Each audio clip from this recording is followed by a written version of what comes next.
આજે આપણે આખું વરસ સ્ટોર કરી શકાય તેવી ચોખાના લોટની સેવ બનાવવાના છીએ। તેનો એકદમ પરફેક્ટ માપ સાથે બનાવીશું, એટલે આ સેવ તમે આખું વરસ સ્ટોર કરીને રાખશો અને જ્યારે પણ તળશો ત્યારે આવી સરસ ફૂલાઈ અને ક્રિસ્પી પણ થશે। તો ચાલો કેવી રીતે બનાવવી એ જોઈ લઈએ। તો તેના માટે આપણે કોઈ પણ એક વાસણ લઈ લેવાનું। મેં અહીંયા 1 કિલો લોટ લીધો છે અને આપણે મોટી તપેલીમાં જોઈએ તો 2 તપેલી ભરીને ચોખાનો લોટ છે। ચોખાના લોટને મેં દળીને પહેલાં જ ચાળી લીધો હતો। ચોખાના લોટનો ઉપયોગ ગમે ત્યારે તમે બનાવો ત્યારે ચાળીને જ લેવાનો। હવે આપણે 2 તપેલી ભરીને ચોખાનો લોટ લઈ લીધો છે। તેની સામે 1 કપ સાબુદાણાનો લોટ લીધો છે। અથવા તમે જો 12 ચોખા દળાવતા હોય તો દળાવવા ટાઈમે ચોખામાં આપણે 1 કપ સાબુદાણા એડ કરી દેવાના, એટલે એકસાથે લોટ બની જશે। હવે આપણે જેટલો લોટ લીધો છે તેનું ડબલ પાણી લેવાનું છે, એટલે કે આપણે 2 તપેલી લોટ લીધો છે તો 4 તપેલી પાણી લેશું। એ તમારે ખાસ યાદ રાખવાનું, તમે જેટલો લોટ લેતા હોય એની સામે તમારે ડબલ પાણી લેવાનું। હવે આપણે તેમાં 3 ચમચી જેટલું મીઠું નાખ્યું છે, અથવા તો તમે સ્વાદ પ્રમાણે એડ કરી શકો છો।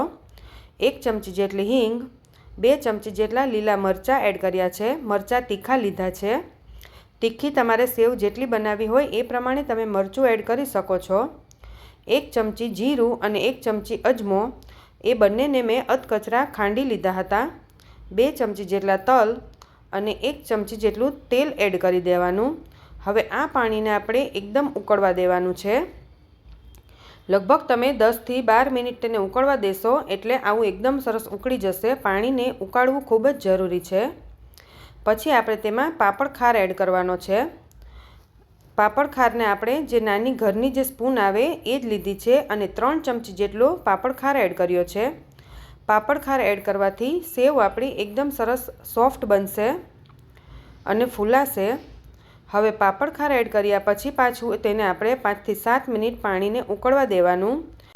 જેટલું પાણી આપણું વધારે ઉકળશે એટલી જ સેવ આપણી એકદમ સોફ્ટ થશે અને ટેસ્ટમાં પણ ખૂબ જ સરસ આવશે। પાપડ ખાર એડ કર્યા પછી તેનો સ્વાદ પણ ખૂબ સરસ આવે છે। હવે આ રીતે પાણીને આપણે 5 થી 7 મિનિટ સુધી ઉકાળી લીધું છે અને તમે જોઈ શકો છો કે પાપડ ખાર એડ કર્યા પછી પાણી પણ આપણું એકદમ સરસ ફૂલાઈ ગયું છે। તો હવે આપણે ગેસની ફ્લેમ સ્લો કરી દેવાની અને થોડો થોડો લોટ એડ કરતું જવાનું અને આ રીતે વેલણાના મદદથી આપણે લોટને મિક્સ કરતું જવાનું।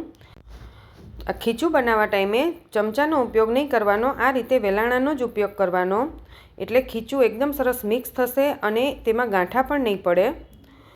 હવે આ રીતે આપણે બધો જ લોટ ધીમે ધીમે એડ કરી દીધો છે। ઘણી વખત પાણીનું પ્રમાણ તમારા ચોખા ઉપર જાય છે, એટલે આપણે લોટ થોડો થોડો જ એડ કરતું જવાનું, કારણ કે પછી ઘણી વખત ચોખા વધારે પાણી પી જાય છે તો થોડો ઘણો લોટ વધી શકે છે।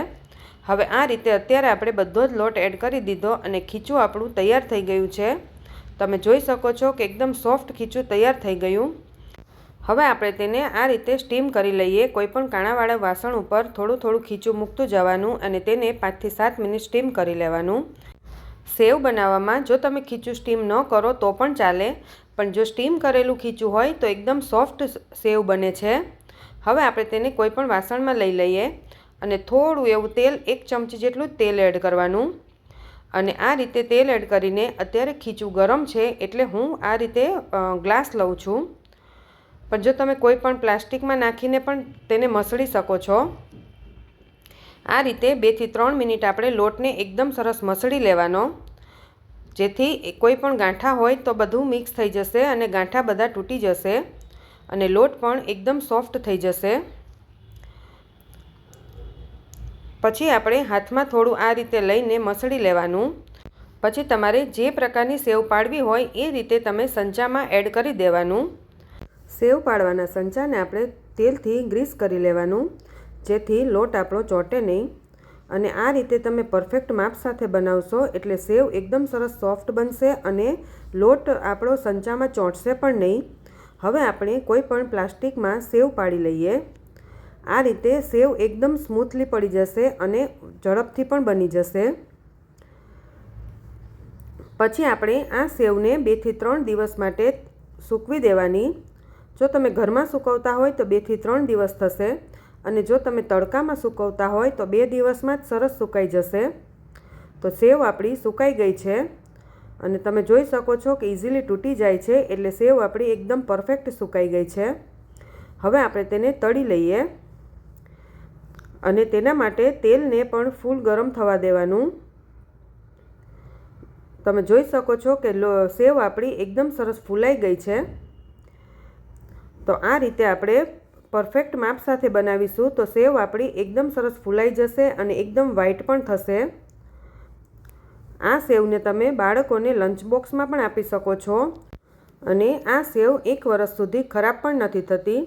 તો તમે પણ ઘરે જરૂરથી બનાવીને ટ્રાય કરજો. અને હા, વિડીયો ગમે તો લાઈક, શેર અને સબસ્ક્રાઈબ જરૂર કરજો.